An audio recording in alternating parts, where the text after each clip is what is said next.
Subscribe करने से और आपके लाइक से हमारा मोटिवेशन बढ़ता है। Please like share. So hi friend, welcome to Ethical Trial. In this session, we are moving on exploitation. That is the chapter number 0x300, and you can see page number 115, the hacking the art of exploitation by Johnny Erickson की books में। और हमारा जो previous class चल रहा था वो continue रहेगा।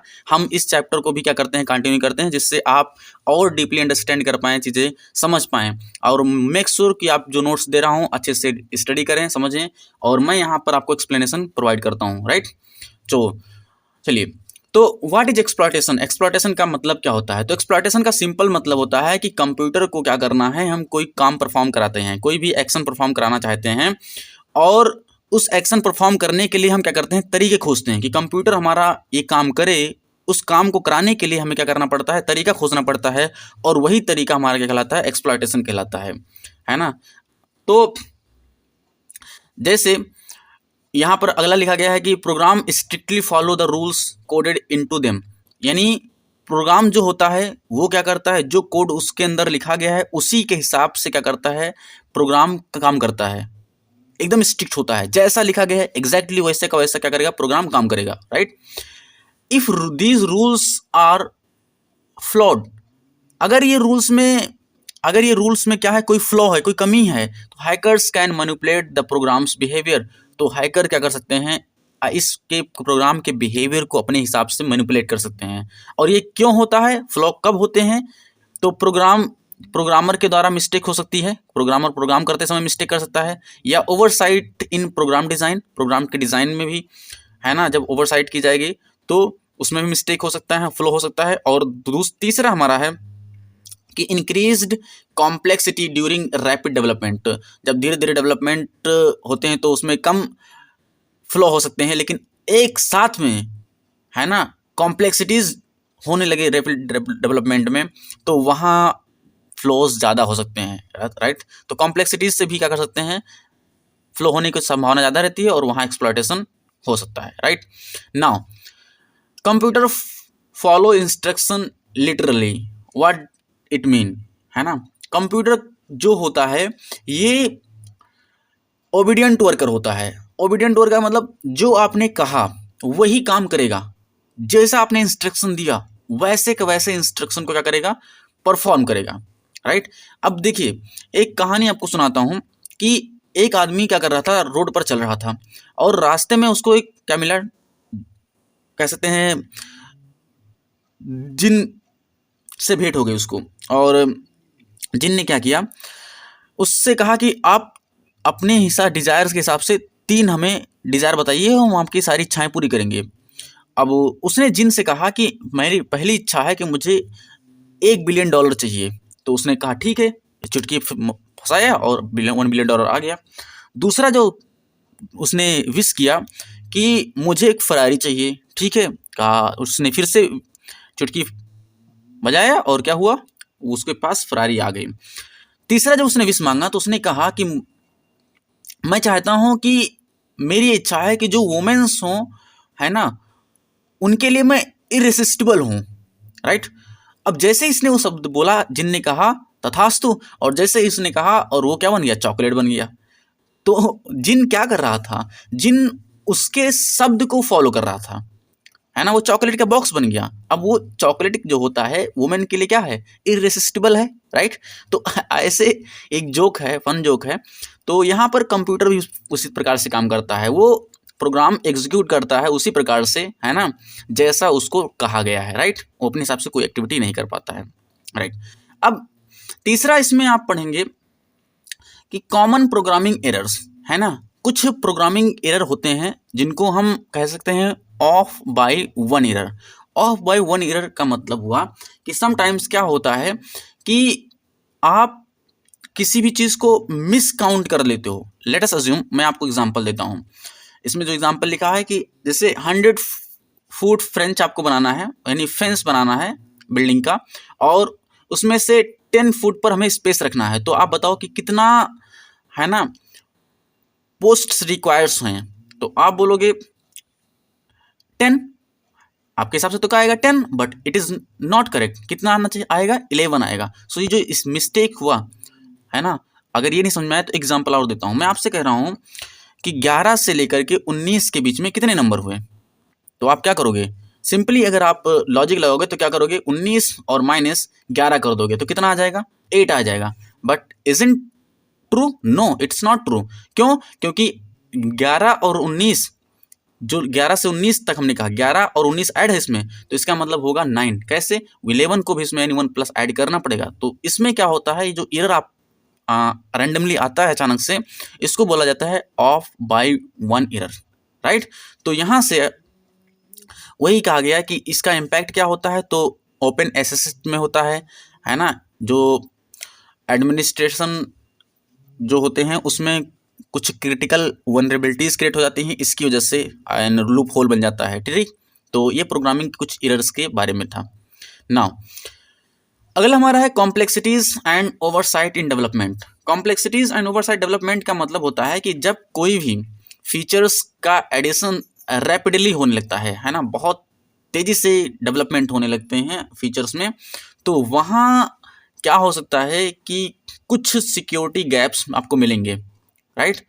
अब एग्जांपल जैसे आपको यहाँ वेब सर्वर, जब Microsoft IIS web server design किया गया था, तो उसमें सिक्योर, यहाँ किसके लिए डिजाइन किया था? Design for secure file access within specific directory, यानी स्पेसिफिक डायरेक्टरी के अंदर क्या किया गया था? सिक्योर फाइल को एक्सेस देने के लिए डिजाइन किया गया था। और उसके बाद path checking logic was added to prevent user from traversing outside allowed directories. तो ये जो डेवलपमेंट हुई थी, इस डेवलपमेंट में क्या हुआ कि यूनिकोड एक्सप्लॉइट इन IIS में क्या हुआ? यूनिकोड एक्सप्लॉइट हुआ। कैसे एक्सप्लॉइट हुआ? Unicode introduce alternate representation for characters, यानी जो यूनिकोड था उसने क्या किया? इंट्रोड्यूस कर दिया अल्टरनेट रिप्रेजेंटेशन कैरेक्टर के लिए। जैसे बैक या फॉरवर्ड स्लैश के लिए उसने क्या कर दिया? %5C, right. तो उसको रिप्लेस कर दिया इसकी जगह पर। And path checking logic failed to handle this alternate representation, और जो लॉजिक्स थे इनको चेक करने में क्या हो गए? फेल हो गए। और जिससे क्या हुआ कि जो हैकर्स थे वो क्या कर रहे थे? बाईपास कर रहे थे रेस्ट्रिक्शन को, और एक्सेस कर रहे थे अनऑथराइज्ड डायरेक्टरीज को। बात समझ रहे हैं? और एक्सप्लॉइटेड बाय वर्म लाइक, जैसे कोड रेड है ना, डिफेंस वेबसाइट्स में एक्सप्लॉइट किया गया था कोड रेड के द्वारा। तो आप देखते हो कि क्या हो रही हैं? वल्नरेबिलिटीज क्रिएट हो रही हैं। कब? जब किसी भी फीचर का एडिशन किया जाता है और रैपिडली उसमें बदलाव किए जाते हैं, तो यहाँ भी दिक्कत होती है, राइट। एंड अनदर है कि एक्सप्लॉइटेशन बियॉन्ड कंप्यूटर्स, यानी समटाइम्स ऐसा होता है कि ये हो गया था, राइट। हाँ, तो एक्सप्लॉइटेशन बियॉन्ड कंप्यूटर्स का मतलब यही होता है कि कोई भी एक्सप्लॉइटेशन क्या किया जाएगा? कंप्यूटर के बियॉन्ड होगा। जैसे एक स्टडी यहाँ पर बताया गया कि लूप होल मिला था, लामाइकिया लूप होल के नाम से जाना गया इस केस स्टडी। तो डेविड लामाइकिया जो थे, मैं प्रोनाउंसिएशन अगर गलत कर रहा हूँ तो आई एम सॉरी फॉर, और ये कहाँ के स्टूडेंट थे? MIT के स्टूडेंट थे। ये setup a software piracy system without financial motive, यानी बिना फाइनेंशियल मोटिव्स के इन्होंने क्या कर लिया था? एक सॉफ्टवेयर पायरेसी सिस्टम डेवलप कर लिया था। पायरेसी का मतलब देखो, पहले ये था कि जब कभी भी कोई आदमी एक सिस्टम सॉफ्टवेयर को डेवलप करता है और उसका कॉपी कर लेता है, क्या कर लेता है? कॉपी कर लेता है, और कॉपी करने के बाद उसको मार्केट में लॉन्च करता है और उससे पैसा नहीं कमाता है ना। तो उस समय क्या होता था कि उस समय उस पर कोई भी उसको कोई भी पनिशमेंट दिया नहीं जाता था, राइट। तो ऐसा नियम बना था, कानून बना था, ठीक है। तो वही कहा गया इसमें कि डेविड, ये MIT के स्टूडेंट थे, इन्होंने क्या किया था? एक सॉफ्टवेयर पायरेसी सिस्टम बिना फाइनेंशियल मोटिव के इन्होंने बनाया था। और फिर क्या हुआ? Existing copyright law only penalised piracy for profit, और जो पायरेसी लॉ जो बना था वो अगर आप पैसा कमा रहे हैं तभी आपके ऊपर वो नियम लगता था। अगर आप पैसा नहीं कमा रहे हैं तो आपके ऊपर कोई जुर्माना या कुछ क्राइम जनरेट ही नहीं होता था। तो यहाँ लॉज में होल थे, लॉज में फ्लॉ थे। लॉज में फ्लॉ का मतलब कि अगर आप पायरेसी करेंगे और पायरेसी के साथ में अगर आप पैसा जब इनकम कर रहे हैं तो आप क्या कर रहे हैं, क्राइम कर रहे हैं। और अगर आप नहीं कर रहे हैं तो क्राइम नहीं कर रहे हैं। तो ये क्या हुआ, ये इसी प्रकार से जो लूप होल लॉज में मिला आपको, है ना, जो नियम जो है आपके कह सकते हैं कॉन्स्टिट्यूशन में मिला, जो भी नियम बनाए गए और उस नियम में आपको मिला लूप होल, है ना। जैसे एक नियम बनाया गया कि आपको क्या करना है कि आपको पार्क करना है और पार्क करते समय आपकी जो गाड़ी होनी चाहिए वो नीली नहीं होनी चाहिए। अब ये नियम बन गया कि नीली गाड़ी पार्क नहीं हो सकती यहाँ पर। अब हो सकता है कि जो दूसरा पर्सन हो कार लाल गाड़ी लाए यहाँ पर और पार्क करने के बाद उसको यहाँ नीला कर ले, तो ये तो लॉ में था ही नहीं। उसने कहा कि नीली गाड़ी यहाँ पार्क नहीं हो सकती और वो ला करके यहाँ पार्क लाल को नीला कर दे, तो ये लॉ में तो था ना। तो लॉ का फ्लो है, यानी जो इंटेंशन था लॉ को बनाने के लिए वो इंटेंशन यहाँ फुलफिल नहीं हुआ। बात समझ में आ रहा है। तो वैसे जो इंटेंशन यहाँ था लॉ में किया लूप होल में, यानी इस केस स्टडी में इस केस स्टडी में क्या लूप होल था कि आपको कोई भी पायरेसी करना है और अगर पायरेसी आप कर रहे हैं, आप उस पर प्रॉफिट नहीं कमा रहे हैं, आप यानी पैसा नहीं कमा रहे हैं, ठीक है, तो आपके ऊपर कोई केसेस नहीं होंगे, राइट। तो इसी पायरेसी सिस्टम को ख़त्म किया गया था, इसी लूप होल को ख़त्म किया गया था कब, 1997 में कांग्रेस के द्वारा, जिसका नाम क्या दिया गया था, नो इलेक्ट्रॉनिक थेफ्ट एक्ट 1997 में, ठीक है। तो जैसे यहाँ लूप होल मिल रहा है वैसे आप कंप्यूटर्स में देखते हैं कि कोई प्रोग्राम लिखा जाता है और उस प्रोग्राम में कहीं ना कहीं आपको क्या मिल जाता है, कुछ ना कुछ जो कहा जाता है उसके बियॉन्ड सोच करके क्या कर सकते हैं, लूप होल जनरेट कर सकते हैं, देख सकते हैं। That is the exploitation, right. अब देखिए, अब यहाँ पर आपको हैकर्स का माइंडसेट क्या होना चाहिए। तो हैकर्स के माइंडसेट सिंपली, हैकर्स जो हैं ethical hackers think critically, identifying and fixing vulnerabilities before malicious actor can exploit them।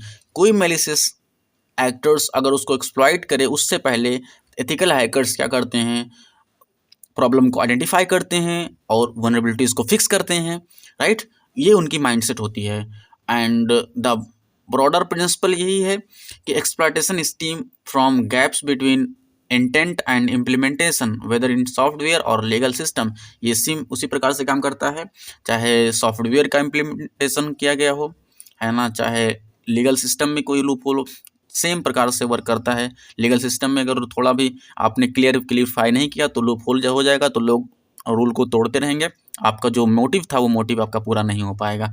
This is the topic, ये हमारा इंट्रो था। एंड आई थिंक्स आपको समझ में आ गया होगा कि क्या हम इस चैप्टर में डिस्कस करने वाले हैं और क्या हमारा एक्सप्लॉयटेशन होता है, उसका माइंडसेट क्या होता है, हमने इसमें डिस्कस कर लिया, राइट। सो हमने इसमें 4 पेजेस डिस्कस किए और हम अगले चैप्टर में यानी अगले वीडियोज़ में पेज नंबर 118 यानी 118 पेज पर हम डिस्कस करेंगे। And that topic name is generalized exploit techniques. So we will met next session. And अगर आपको वीडियो अच्छा लगा हो तो please like share and subscribe, because your likes share and subscribes mean to me.